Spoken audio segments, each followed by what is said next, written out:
Welcome to Playwrights Roundtable. I'm Erica Cotton and you're sitting at our roundtable. Today we are going to watch Vertigo, a one-act play produced by Jack McGrath. And it is a bit of an abstract play about a man whose life is spinning out of control. So after we watch the play, you'll get a chance to tell us all about that and your idea for Vertigo. Okay. All right? So sit back and relax and enjoy Vertigo.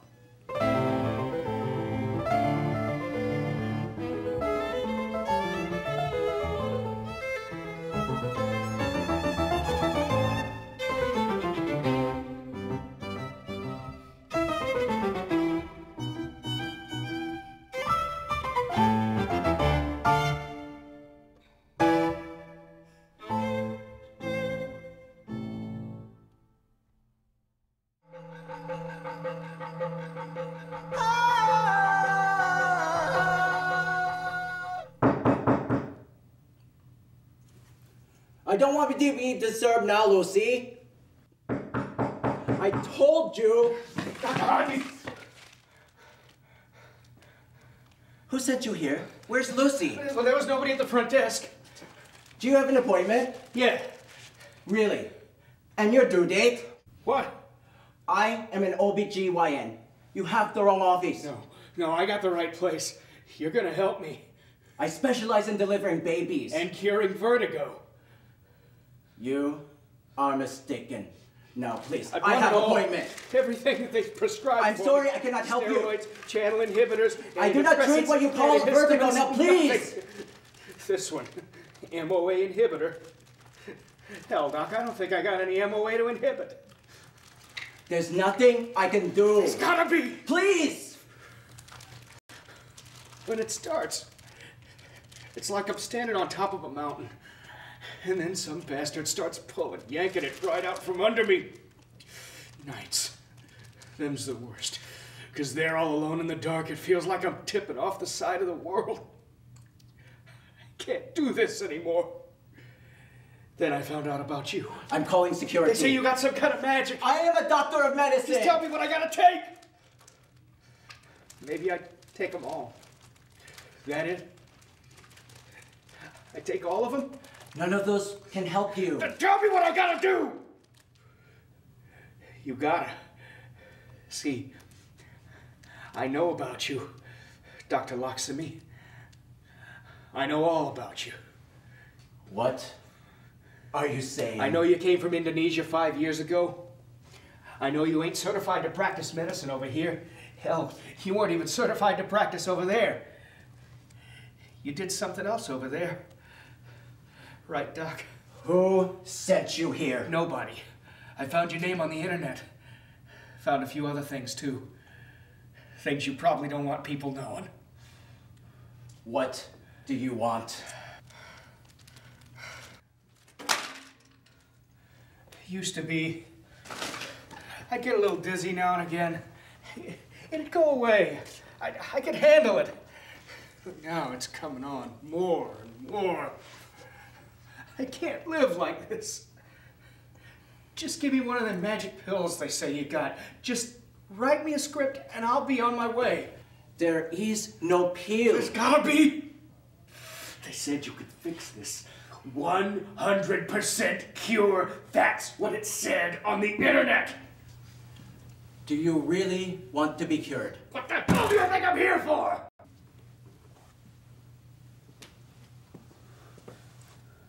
Sit down.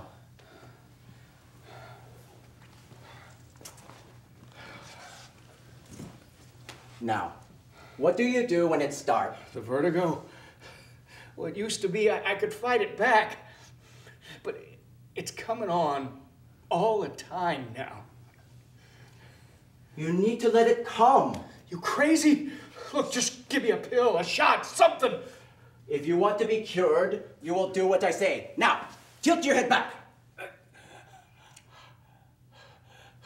It's coming. It's coming on. Complete relax. Forget it. I may need to restrain you. Like hell. If you want me to help you, you will do what I say.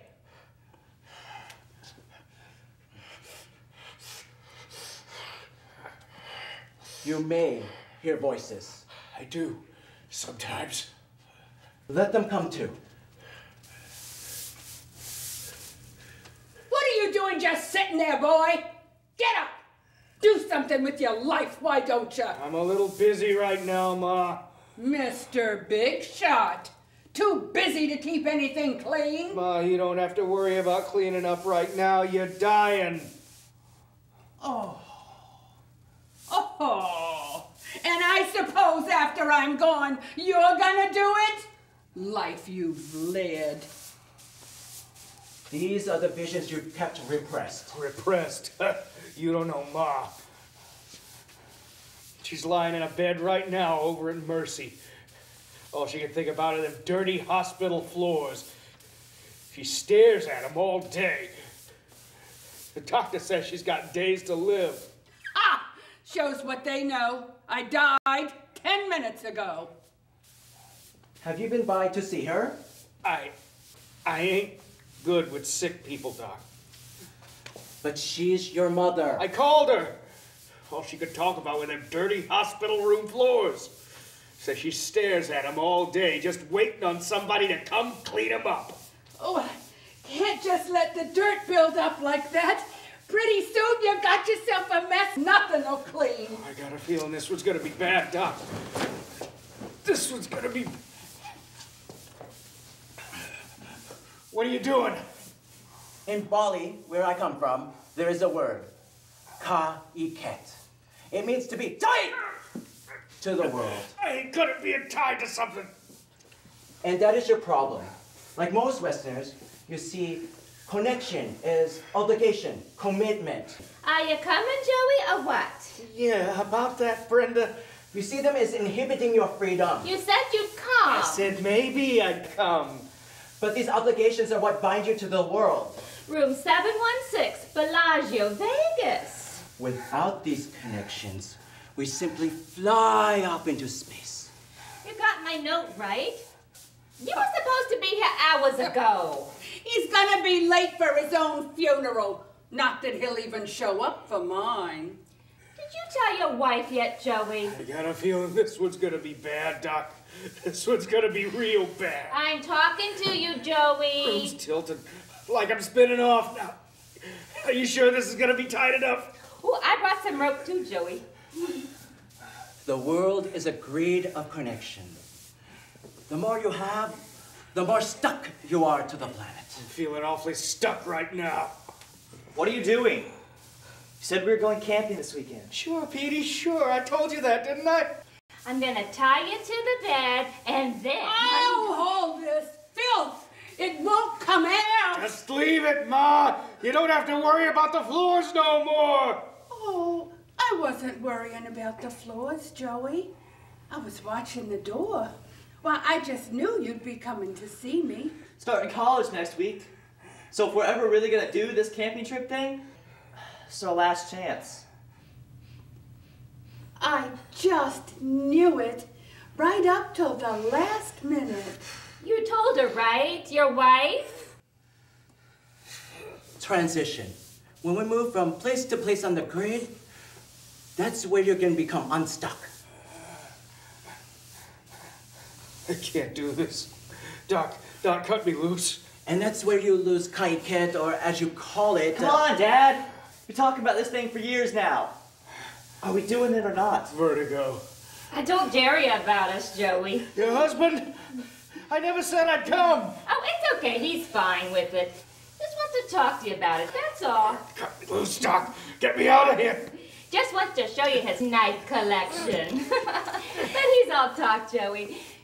That's why he called your wife. Mom told me about her. I'm serious, Doc. Cut me loose. Cut me loose now. But you came to me to be cured. Where the hell do you get off? Room 716, Bellagio, Vegas. You SOB. Hey! Should have known this was gonna kill her. You should have known. I brought the rope. Well, just clean up in here when you finish. I just dusted. And I'm in no condition to do it again. Don't tell me what to do. Is that how you talk to a dying woman? Dead woman, is that how you talk? If she was a witch, it is. Hey, it's my grandma you're talking about. Whore. Let's get something straight here, Sonny. He came to me. You understand? Maybe if your ma had given him what he wanted, like I will this weekend. You had no intention of going, did you? Just like all them other times. Commitment are the only thing keeping us connected to this world. I can't do this. Doc, give me a shot or something. I'm not a doctor, remember? You found me out. I am a Balinese shaman. We gotta do something.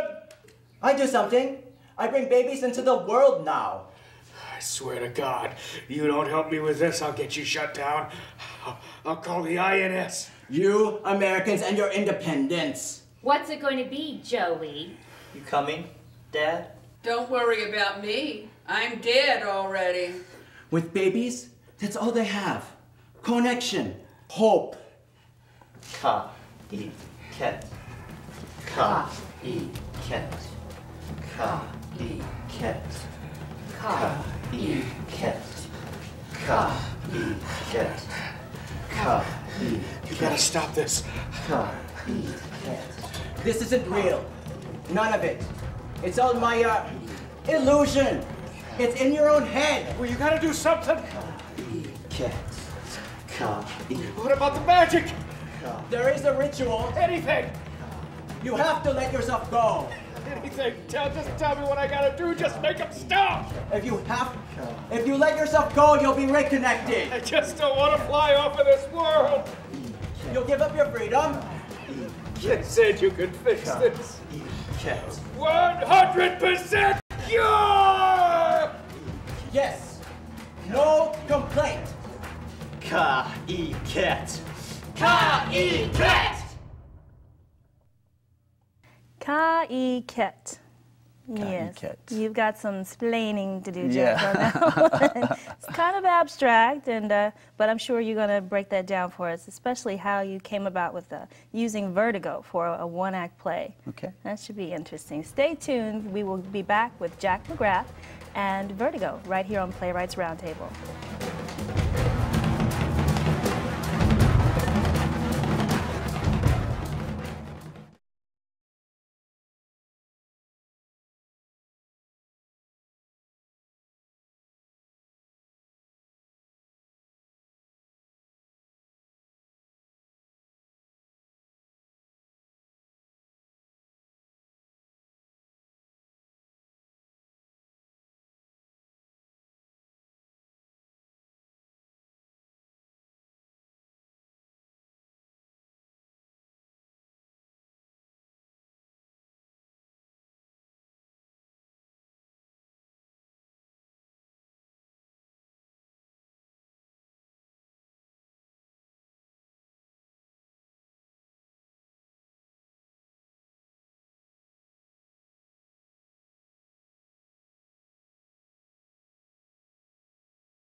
There's nothing I can do. There's gotta be! Please. When it starts, it's like I'm standing on top of a mountain, and then some bastard starts pulling, yanking it right out from under me. Nights. Them's the worst. Because they're all alone in the dark. It feels like I'm tipping off the side of the world. You've just seen another clip from Vertigo, a one-act play written by Jack McGrath for Playwrights Roundtable. Now, vertigo is a neurological disorder where the person feels that the room or their surroundings are spinning out of control, correct? Right, yeah, and I've never had it, but I've known people who've had it, so Really? I guess it would completely turn your life upside down. So is that where you got the inspiration for the play? Yeah, you know, I took, as a playwright, I'm always trying to see if we can come up with something that's a solid sort of image to represent something that's a little bit more philosophical. So I thought the whole idea of connectedness and disconnectedness from your environment, kind of using Vertigo as an example to kind of sort of bring that to life. Now, with a one-act play format, you've really got to hit it and get the idea across, grab the audience's attention. What were some tricks that you used to really get us into the story right away of this character? Right. You know, I always like to do like a very late point of attack. So we start way into the story when the main character has basically already had sort of a nervous breakdown. There's been serious things going on in his life. And he kind of comes to that crisis when he's been driven to, in this case, go to Dr. Handy. So that's kind of how I do it, and then drop it in, and then the consequences happen very quickly thereafter. Now, he has some very dysfunctional characters in his life. What was the inspiration for them, if you want to go through each they're one biographical. Of them? I mean, normal life is so boring, isn't it? Yeah, well, it can be, but Yes. it can be great fodder for a play. Yes, it can. Well, you know, the idea is that this character is really in a serious situation. So I try to say, okay, there's a great line from another playwright who said, the best way to create a really engaging show is to run the main character right up a tree and then start throwing rocks at him. So I said, okay, well, let's see how many different complications I can throw. So he's got a son who hates his father and knows about, you know, his mother's death. You've got the mistress who's waiting, and by the way, mentioned it to her husband who wants to show him his knife collection. And you know, you've got the mother who he feels so guilty about not seeing, and she's just died as the play begins. So, you know, that was just sort of very much grabbed as called well-orchestrated characters, just total contrasts to the characters, just to play off each other.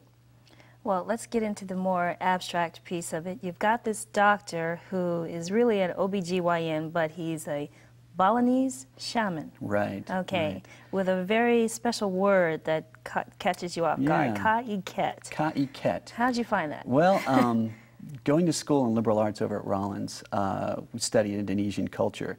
And I thought, you know, one thing that's really interesting about the contrast between Eastern and Western philosophies or our mentality is basically in Indonesia, they believe ka-i-ket means to be connected. That the more connections, like if I can reach out and I can be connected to Erica, that makes me more tied to the earth. It's almost like a big net. And the more of these hooks that we can grab hold of ourselves and tie us to the earth, the happier we'll be and the more grounded to the earth we are. So the goal in life is to create as many possible connections and webs as you can, which is so contradictory to our principle of sort of democracy, and we're all independent and we're all free to be independent and on our own. So I thought, well, you know, what if Vertigo is an outward manifestation of this, you know, this breakdown of, you know, independence is not what it's all cracked up to be. So, but his connections were not the kind of connections that are very solid or positive. They're dysfunctional connections. Did you mean for that to come across that way? Yeah, because the main character is sort of a character who has caused his own tragedy, basically. I mean, these relationships, he's got a terrible relationship with his son. Well, he's never gone on that long put-off camping trip. He's just let these relationships die. And obviously we don't see her, but his wife, he's let that relationship go to the kind of die off. And then with his mother, he never had a strong relationship with her either. So he's really been, sort of in a way, we get to see him bring about his own end. So. Now, his mistress, her husband's knife collection, is that any way connected to the knives we see at the end, or more like the machetes that we see at the end? It's a little bit of foreshadowing when he says, I want to show you my knife, he wants to show you his knife collection. So I thought gun collection would just be a little bit too obvious, but. You gotta stop this. This isn't real. None of it. It's on my illusion. It's in your own head. You gotta do something. What about the magic? There is a ritual. Anything. You have to let yourself go. Whatever, I'll do it. Just make them stop. If you give yourself away, you'll be reconnected. I just don't want to fly over this world. If you had to write a continuation of this character's life Wow. after going through that moment of his life spinning out of control and all of these demons coming to face him, what would be his conclusion after the knives? Yeah. Well, that's a good question. I mean, you can interpret it a couple of different ways. As I saw it, the characters were about to cut him loose with the machetes, and so he was about to be liberated. Okay. Kind of have a turnabout. But other people could see it completely differently. You're doomed. So I'm doomed. Yeah. How many years have you been working with Playwrights Roundtable? It's been probably about 9 years. I got started with Playwrights Roundtable just a little bit after they started it 10 years ago. So it's been a great relationship. It's a wonderful group. How long? What got you involved with them? Were you? Did you have playwright inspirations, or? Yeah, I was actually I was a playwright before then. I've been a playwright for about 15 years, and found Playwrights Roundtable. We were all adjudicating at high school drama competition and met up with the founders of Playwrights Roundtable, and said, "Wow, this is a great group." And I tell you, it's been a godsend for a writer. Because a playwright, you know, if I'm a novelist, then I can write and hopefully someone will read my work. But if you're a playwright, if it doesn't get up, it doesn't get seen, and then this is a great opportunity. So you've been around long enough to see the theater community evolve here. How do you feel Playwrights fits into that scheme of where Central Florida is going now with the theater arts community?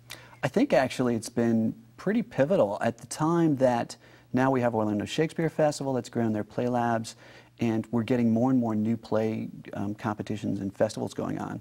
DeLand has one as well. So I think Playwrights Roundtable was sort of one motivator, or you know, an inspiration for some of the other groups, I think, as well.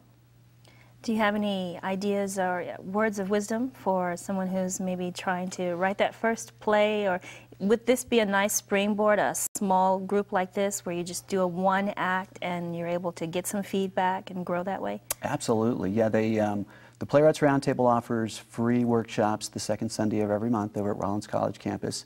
So just come on in. You don't need to be a member. Just come out and bring your script, and we have actors who show up and read the script. You get a cold reading, and we give you feedback along the way.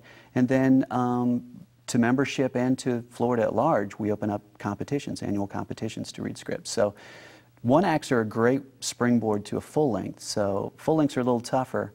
So one act is a really good sort of disciplined approach to learning how to write good plays.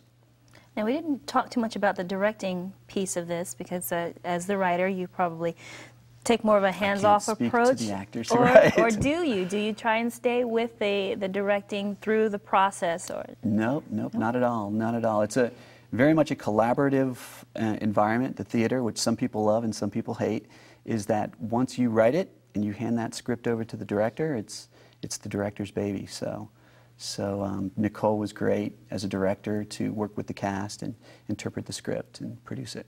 Are there opportunities for actors to come into Playwrights and audition for Yes, absolutely. seasons? As a matter of fact, we've just recently had an open audition. We're always looking for actors. I think new works are a great way for actors to sort of hone their skills because it's a script that's never seen the light of day. And sometimes the scripts are not very good. I mean, that happens. We have some good ones, bad ones. So if an actor can help carry a script, it's great practice. I mean, so yeah, we do open auditions, and we would love to get more actors to come out and audition for our shows. As the writer, you see your play on stage for the first time. What kind of experience is that for you? It's white knuckle fear. When the lights go down, opening night, and you know it's just about to go up, and you just have no idea. You may have seen rehearsals, so you may have a sense of what the production's going to look like, but the effect with the audience is just an unknowable ingredient. Sometimes it'll hit and work, and sometimes it won't, and then you just learn from that and move on. Do you take some of the audience's feedback? Always, Yeah. always. What was some of the feedback you got for Vertigo? Actually, I got some good feedback. Some of the backstory was that Brett's character, the main character, we discover in the play that his wife has died, and that she found out probably about the affair, which predicated her suicide. And that was really not strong enough. I don't think that came out strongly enough in the script. So that was some good feedback I got from the audience who saw it. So What are you doing?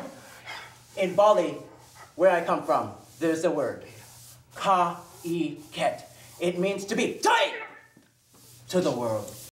Well, Jack, thank you very much for stopping by the Playwrights Roundtable and sharing your insight with Vertigo and sharing your one-act play with us. Look forward to seeing more of your work with Playwrights. And if you would like to find out more information about how you can be a part of Playwrights Roundtable or submit your work, maybe you have an idea or two hiding in your journal, stay tuned to the end of the program and I'll give you that information. Until then, take care and we'll see you next time.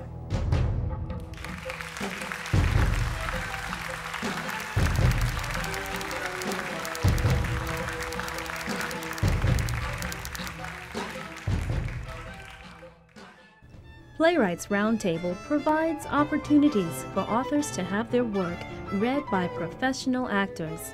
Members of Playwrights Roundtable have seen their works go from cold readings to workshop productions and on to successful full productions. If you love the craft, Playwrights Roundtable is the place. For more information, contact Playwrights Roundtable at 407-788-8468 or check out the website www.playwrightsroundtable.org.